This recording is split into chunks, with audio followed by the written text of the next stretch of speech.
Сәлем достар, сіздермен бірге мен мәлімет арнасы. Бүгін ерекше күн, себебі бүгін жаңа жыл. Достар, жаңа жыл құтты болсын. Жаңа жыл баршаңызға жаңа бақыт, денсаулық және жетістіктер әкелсін.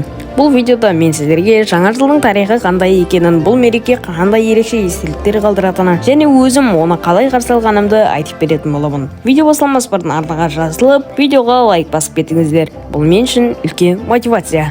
Ал ендеше кеттік.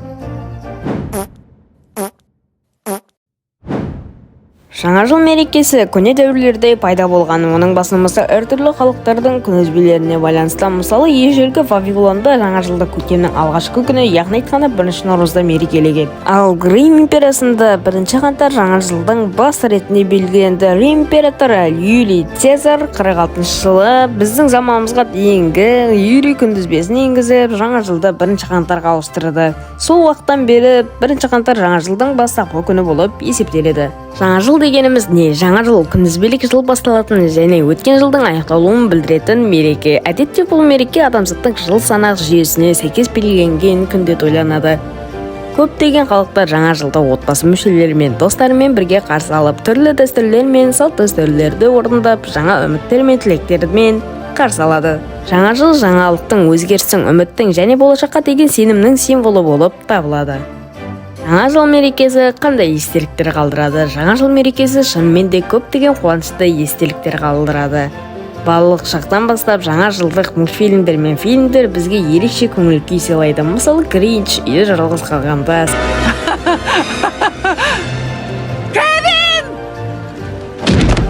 сияқты фильмдер көпшіліктің сүйікті туындыларына айналған болып келеді. Бұл фильмдер жаңа жылдық мерекенің ерекше атмосферасын және жыл бойы жинаған қуанышты сәттерді еске түсіреді. Әрине, жаңа жыл тек кино мен мультфильмдермен шектелмейді. Бұл отбасымызбен бірге көңіл күйімізді көтеріп, салют атып, бір дастарханда отырып, дәмді тағамдар жеп, мерекені бірге тойлау уақыты.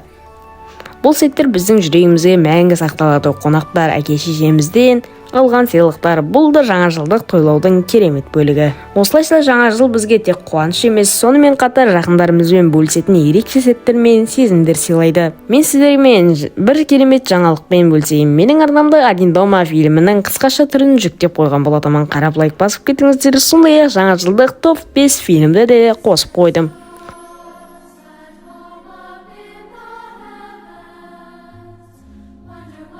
Бұл кинолар мерекелік көңіл-күй мен жылулықты толықтырып, жаңа жылды тойлауға дайын боласыздар. Ал енді достар, жаңа жылды қалай тойладым? Айтып берейін. Бұл жыл өте ерекше болды. Өйткені мен өзімнің бөлмемді қыстық атмосферамен безендірдім. Яғни айтқанда, сіздер кейбіреулеріңіз білетін шығарсыздар, RGB лента. RGB лентамен жұмыс орнымды жарқыратып қойдым. Сол кеште отбасымызбен елкаға барып, көңілді уақыт өткіздік. Әрине, жаңа жылды ерекше ету қыстық сериалдарды да көрдік. Оның ішінде танымал болып жатқан игры кальмарының екінші маусымын да тамашаладық.